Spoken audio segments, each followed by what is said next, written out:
Et dans ce grand angle, nous allons parler de la Russie, et plus exactement de la stratégie de Moscou dans la guerre face à l'Ukraine. L'avancée des Ukrainiens dans la région russe de Koursk a-t-elle changé la donne? Quels sont les plans de Vladimir Poutine pour les semaines et les mois à venir? Pour en parler avec nous, Arnaud Dubien, bonsoir, vous êtes directeur de l'Observatoire franco-russe.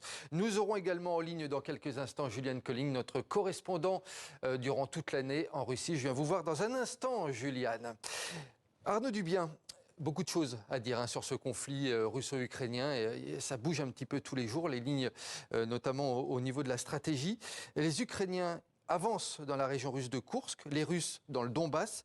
Est-ce que, selon vous, on a un tournant de cette guerre ? Peut-être. En tout cas, c'est un épisode important avec une nouvelle surprise côté ukrainien, avec déjà des objectifs politiques, symboliques, médiatiques atteints par les Ukrainiens. D'un point de vue strictement militaire, ce n'est pas encore clair en réalité. Il semblerait que l'un des objectifs de l'Ukraine était de dégarnir le Donbass, de faire transférer des unités russes du Donbass où les Ukrainiens sont en difficulté vers la région de Koursk. Pour l'heure, cela ne semble pas être le cas, en tout cas de façon très marginale. Pour ce qui est de la stratégie politique du Kremlin, je pense qu'on va y revenir, c'est un peu silence radio. En tout cas, faire en sorte de ne pas inquiéter outre mesure la population. On est très loin d'un discours de mobilisation pour venir défendre la patrie attaquée. Le Kremlin ne dévie pas de cette ligne qui est de maintenir finalement ce conflit un peu à la périphérie, un peu sous le tapis, ce qui peut paraître paradoxal en réalité. Mais si vous êtes en Russie aujourd'hui, surtout à Moscou, ce n'est pas vrai à Koursk bien sûr, vous pouvez parfaitement imaginer que vous n'êtes pas dans un pays en guerre. Et ça c'est très important. Alors est-ce que c'est tenable ? À vrai dire, je pense. Je pense que le Kremlin, la Russie va essayer de contenir finalement l'avancée ukrainienne, qui est beaucoup moins rapide aujourd'hui qu'il y a quelques jours, mettre ce problème de côté et continuer à avancer dans le Donbass. C'est ça la stratégie de Vladimir Poutine. Les médias sont concentrés sur l'avancée ukrainienne. Et donc, pour l'instant, on n'a pas trop l'œil sur le Donbass. C'est une aubaine pour Vladimir Poutine. Une aubaine, je ne sais pas, mais en tout cas, il faut bien voir que le Donbass, ce qui se passe dans le Donbass, les fissures, les craquellements, ont une portée militaire sans doute plus importante, parce que ce sont des districts, des villes très fortifiées, très défendues. La ligne de front n'avait pas bougé par endroits depuis 2014. Prendre 1 km² dans le Donbass, ça a sans doute, d'un point de vue strictement militaire, plus de valeur que prendre 1 km non défendu dans la campagne de Koursk. Mais encore une fois, restons prudents. On a déjà eu beaucoup de surprises et je pense qu'on y verra plus clair d'ici quelques semaines. Julian Colling, je me tourne vers vous. Vous étiez la semaine dernière dans la région de Koursk, justement. Qu'est-ce que vous avez vu dans cette région? Est-ce que vous rejoignez le constat que vient de faire Arnaud Dubien à l'instant? Oui, entièrement. Et c'est vrai que d'ailleurs un signe peut-être que ces régions frontalières et cette région de Koursk n'était pas vraiment la priorité, c'est le moins qu'on puisse dire pour le Kremlin et pour l'armée russe, c'est que bien les frontières étaient très très peu défendues visiblement. Seulement quelques unités apparemment de conscrits, de jeunes soldats, donc peut-être également des unités tchétchènes, mais très très peu de monde également, en plus du FSB bien sûr, les gardes frontières russes, gardaient cette frontière et c'est pour ça que l'Ukraine a pu pénétrer, on peut dire aussi facilement dans les territoires effectivement, comme disait Arnaud, assez peu défendus.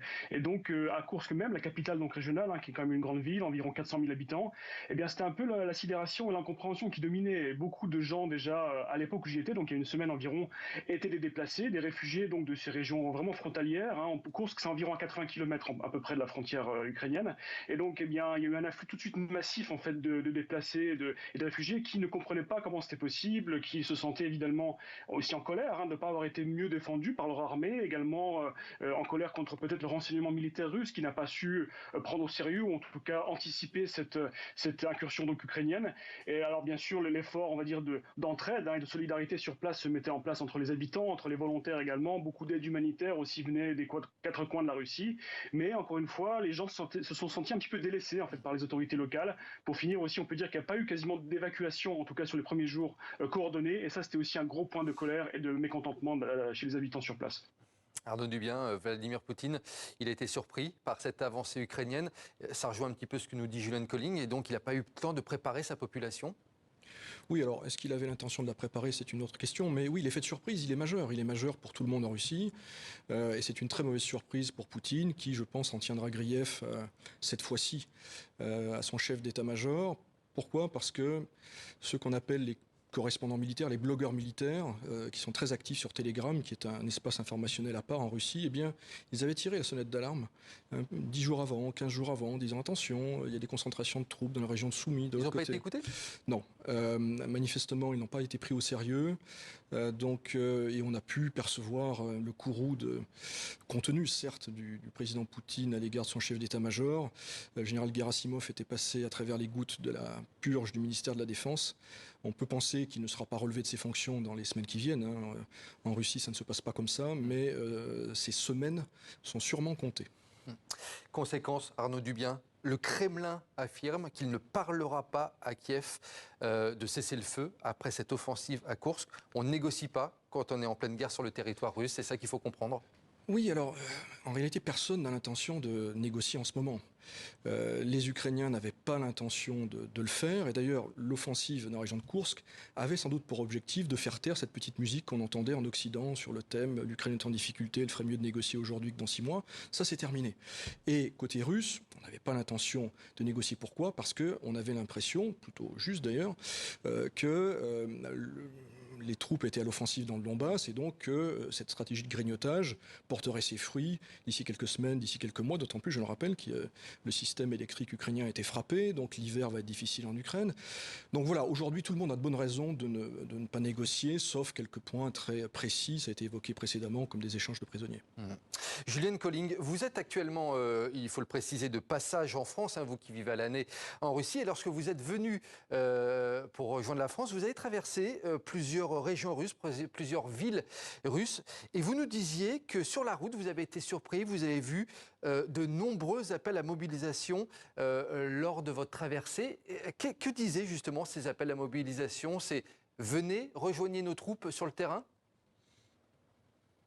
Oui, et ça, bien sûr, ce n'est pas nouveau, mais ce qui frappe, c'est les sommes en fait de plus en plus conséquentes, de plus en plus énormissimes pour la Russie, en tout cas proposées donc aux soldats, en tout cas aux volontaires russes, pour s'engager sous contrat avec l'armée russe. Et je crois qu'Arnaud d'ailleurs l'a retweeté aussi aujourd'hui, ça peut atteindre environ 1 million de roubles dans certaines villes, ce qui représente tout de même environ 10 000 euros, ce qui est absolument considérable, ce qui est plus de 10 fois le salaire moyen en Russie, évidemment. Et moi, effectivement, pour la petite histoire, je suis passé par Kaliningrad pour rentrer en France. Donc, c'est une région, une enclave russe, vous le savez, près des pays baltiques.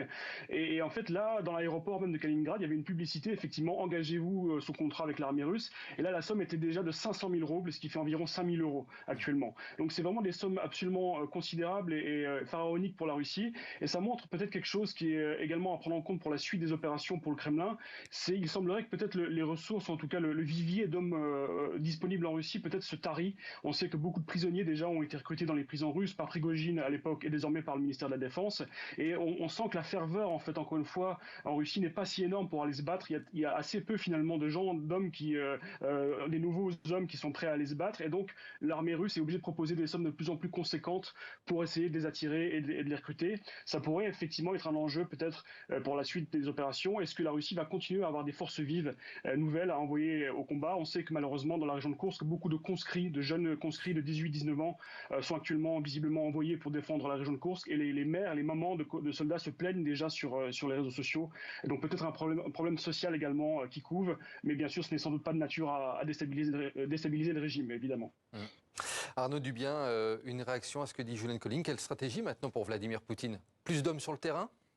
Oui, encore faut-il les avoir. Ce qu'il faut bien comprendre, c'est qu'au début de ce que les Russes appellent l'opération spéciale, l'invasion de l'Ukraine, pour appeler un chat un chat, l'armée russe était assez peu nombreuse. 150 000 hommes ont été déployés et engagés. À l'été 2022, les Ukrainiens étaient 3 fois, 4 fois plus nombreux, ce qui explique les déconvenus dans la région de Kharkiv et de Kherson. Et puis, dès lors, la Russie a déployé une stratégie qui visait à monter en puissance avec, cela a été dit, Wagner, mais surtout une campagne de recrutement de contractuels avec des conditions financières assez exceptionnelles qui d'ailleurs entraînent un grand brassage social en Russie. Ça, c'est assez peu mesuré. Aujourd'hui, est-ce que la Russie, qui disait être sur un rythme de recrutement de 30 000 par mois, peut continuer? Il y a des doutes. Et la question qui risque de se poser à terme, c'est est-ce que finalement la Russie, pour l'emporter, alors je pense que Vladimir Poutine a toujours l'intention de l'emporter. Après, on peut s'interroger sur ce que ça veut dire, mais en tout cas ne pas en rester là. Il va peut-être falloir envisager une deuxième vague de mobilisation partielle.